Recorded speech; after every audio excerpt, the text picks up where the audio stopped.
President Trump in a war of words with LeBron James after James accused the president of using sports to divide America. James supporters showing up to the president's rally tonight, and why the First Lady is now getting involved. Clash in the streets. Tonight, far right-wing groups and counter-protesters facing off.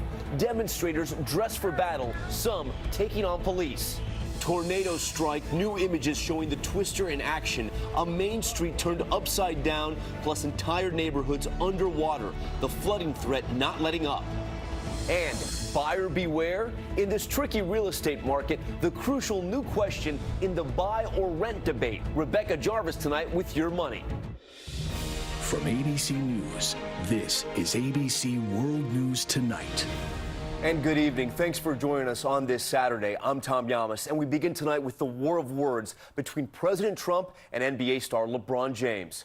President Trump attacking James's intelligence. This after LeBron said in an interview that the president is using sports to divide the American people. And the new detail just emerging tonight, First Lady Melania Trump issuing a statement praising the basketball player, saying she's open to visiting the brand new school LeBron just unveiled. President Trump is in Ohio tonight, James's home state, for a political rally. ABC White House correspondent Tara Palmieri is there with him and starts us off. President Trump hitting the campaign trail in Columbus tonight, but before leaving, tweeting an insult at Ohio's favorite native son. LeBron James was just interviewed by the dumbest man on television, Don Lemon. He made LeBron look smart, which isn't easy to do. The president added, "I like Mike," an apparent reference to Michael Jordan. Earlier this week, LeBron James spoke with CNN's Don Lemon about a school for at-risk kids he's opening in his hometown of Akron. In the interview, James accused the president of using sports to drive people apart. He's kind of used sport to kind of divide us, and that's something that I can't relate to. Sports has never been something that divides people. It's always been something that brings someone together. During the Trump presidency, no NBA championship team has celebrated at the White House. This year, the president said James Cavaliers and Steph Curry's Golden State Warriors weren't even asked. I didn't invite him. No, I didn't invite LeBron James, and I didn't invite Steph Curry. The president also rescinded an invitation to the Warriors in 2017 after Curry said this. I don't want to go. That's really it. At the time, James himself took to Twitter, calling the president a, quote, bum.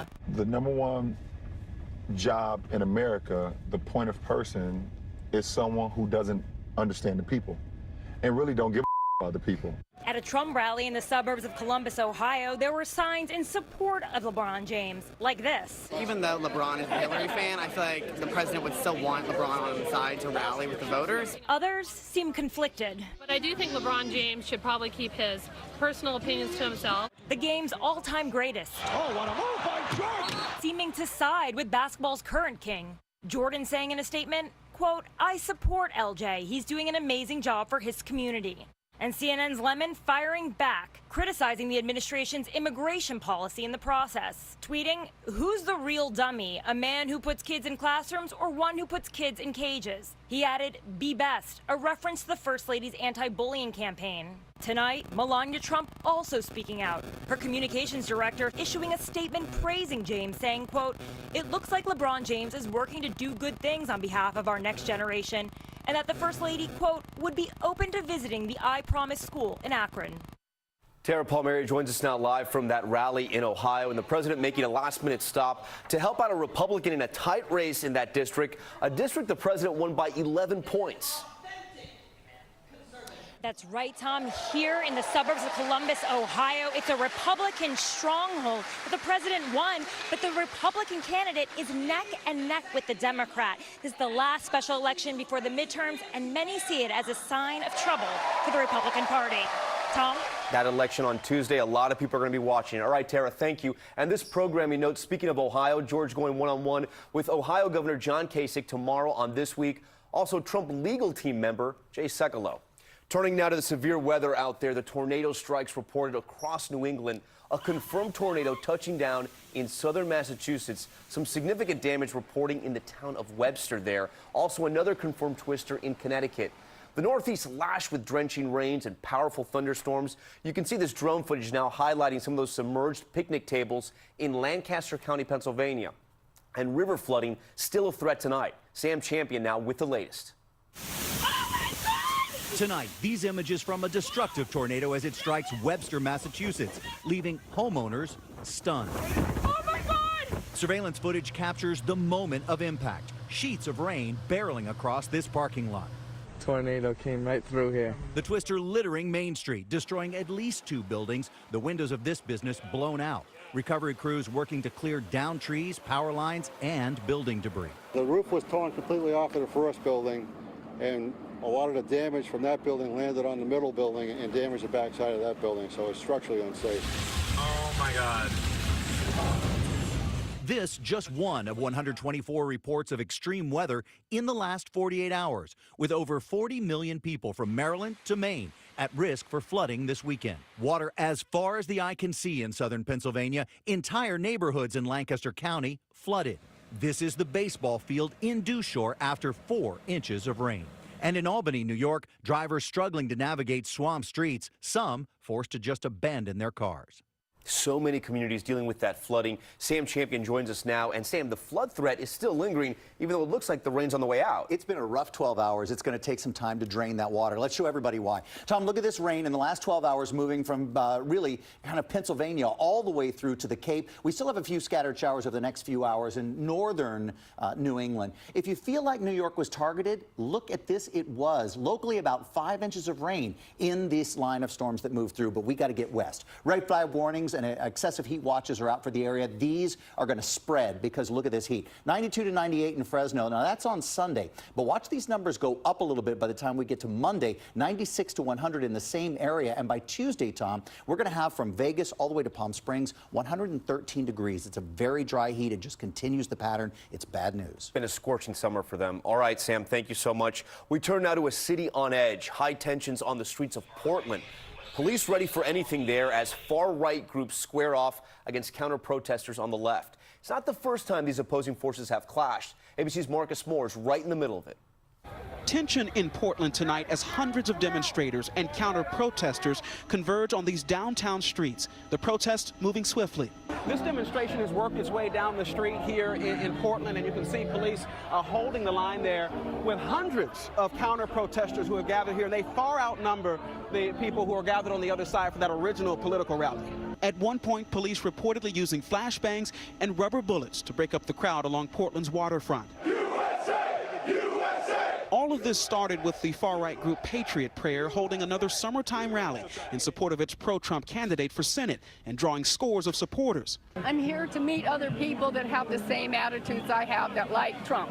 But also counter-protesters, among them members of Antifa, donning helmets and masks. A similar demonstration in July turning violent. Police declared a riot. At least one person was seriously hurt. And tonight's demonstration comes nearly a full year after the deadly protest in Charlottesville, when a man drove a car into a crowd of demonstrators, killing Heather Heyer, who was rallying against the group. All right, and Marcus Moore is live for us right in the middle of those protests tonight. And Marcus, we've seen the images coming in all day now. And even right now, police are still trying to keep those two sides apart. Yeah, Tom, that's right. Even though the crowd is thinning here, there are still scores of people participating in that political rally, and then the hundreds of counter-protesters who are on the other side of the street. And you see the police officers there, that buffer, trying to keep these two sides apart and to keep the peace, Tom. Marcus Moore for us tonight. Marcus, thank you. Now to the latest on those hundreds of migrant children still in government custody, separated from their parents under the zero-tolerance immigration policy enacted by the Trump administration. Now, a judge rejecting the government's attempt to have groups like the ACLU help unify those families. ABC's Stephanie Ramos with more. These are the images that sparked outrage across this country. Migrant children held in processing centers, thousands of them separated from their parents by the Trump administration. And now the government suggesting in a court filing that non-governmental organizations like the ACLU use their considerable resources to establish contact with those parents who were deported without their kids, saying that State Department officials are working with foreign governments. The ACLU responding they will do whatever they can to help locate deported parents. A federal judge declaring it is the sole responsibility and burden of the government to reunite those families. According to the ACLU, the Department of Homeland Security has no potentially viable addresses for about 120 parents. Some are listed only as calle sin nombre, street without a name. The government says so far they've reunited more than 1,500 children with their parents. But lawmakers on both sides of the aisle are questioning the policy that separated them to begin with. Did any member of this panel say to anyone, maybe this isn't such a good idea? We raised a number of concerns about any policy which would result in family separation. Tonight, 572 children remain in U.S. custody, including 410 whose parents have been deported without them. That federal judge warning that for every parent that is not located, there will be a permanently orphaned child, and that is 100% the responsibility of the administration. A top Democrat on the Senate Judiciary Committee asking a panel of 5 administration officials, Who here thinks that zero tolerance has been a success? You can just raise your hand if you think it's been a success. Who thinks that the family separation policy has been a success? Raise your hand. not one of them did. All right, Stephanie Ramos joins us now live on set. And Stephanie, lawmakers are also raising questions about the condition in some of those detention facilities and allegations of abuse against some of these children. Absolutely, Tom. There have been allegations of abuse at some of these centers, cases where some of these kids have been given drugs meant to calm them down without the consent of their parents. Both Democrat and Republican lawmakers say immigrant families and children kept in federal custody should be treated with basic human dignity and respect and should not be subjected to any type of abuse. All right, Stephanie, thank you for that report. We turn overseas now to new tensions between North Korea and the U.S. At regional meetings in Singapore, Secretary of State Mike Pompeo and North Korea's foreign minister, you see them there shaking hands, and Pompeo delivering a new letter from President Trump to Kim Jong-un, but then North Korea amping up criticism of the U.S., calling U.S. moves to pressure nations to maintain sanctions against North Korea alarming. American diplomats saying that pushback from North Korea is to be expected. Next, to the desperate attempt to save a baby's life back here at home, that child choking, the police officer stepping in, and what he did that may have made all the difference. ABC's Adrian Bankert picks up the story.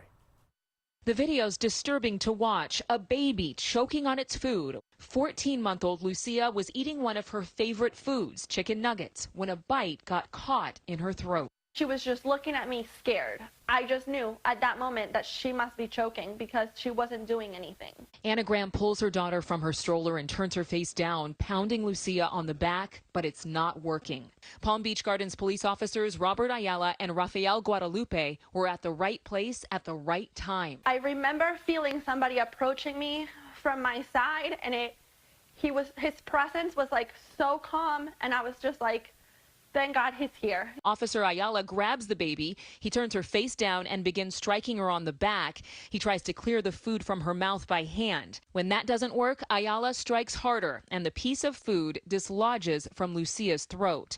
And this photo says it all. The little girl whose life was spared, pictured with her family and the officers, all smiles. The city honored both officers, praising them for their heroic actions. Lucia made a quick and full recovery, and her mom is taking a group of friends to a local hospital for a first aid class. Tom? A big thanks to that quick-thinking officer. All right, Adrian, thank you. And there is much more ahead on World News Tonight this Saturday.